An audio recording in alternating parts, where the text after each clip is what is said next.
Now we're getting into questions sellers should be asking about staging your home and using a realtor who can do that for you.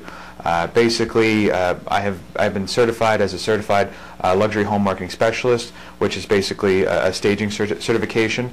When I come in to list your property or just to look at your property, there's ideas that I can tell you that are going to save you money in the long run, and they're going to add value to your property. On a house functioning type level, a lot of times as a listing agent coming in with the seller, I'll notice things such as asbestos on your pipes or mold in a patch in the basement, and it's a great idea as a seller, as smart seller, to get rid of these things before, because they are really not major issues with the house, and if you can have them cleared up by a professional beforehand, you're not going to have to negotiate or lose a deal down the road. So things as minor as asbestos on the heat pipes could cost you $700 to have everything removed and cleaned and be perfect and ready to go, as opposed to you decide not to do it, and then when you go to sell your house and you have a buyer, they're going to ask you for $3,000 credit for that same amount, and you're not going to be educated enough, so you're going to probably just give it to them. So it's much more cost effective doing it now.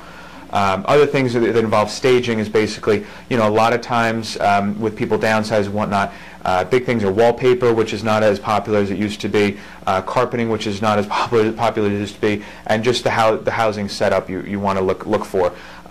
Again, sometimes it might cost you a little bit more money. You can have all the floors redone in the first and second floor of your house for a few $1,000s, and it could add $20,000 or $30,000 to the value of your house. Same thing goes for painting and wallpapering. You can paint some rooms that really need a fresh coat, and there's a whole line of Benjamin Moore paints they're actually perfect for different rooms. Dining rooms, living rooms, family rooms, they have different color choices for each one.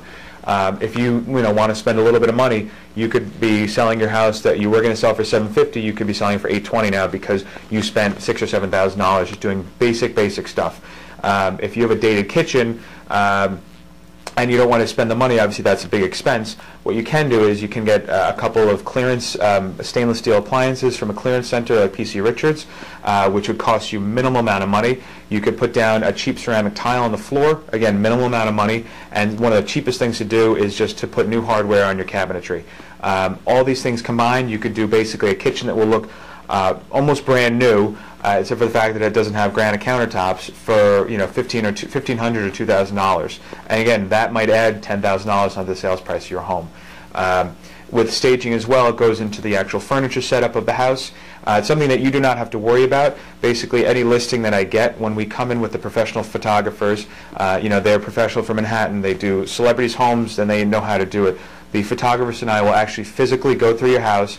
Every room will be staged, and once we are finished with every room, that's the way the room should look. So for you as a seller, it's an incredibly easy process. You don't need to take any criticisms or anything. You just let us do our job, and then once we finish with the job, the house will look as presentable as it possibly can.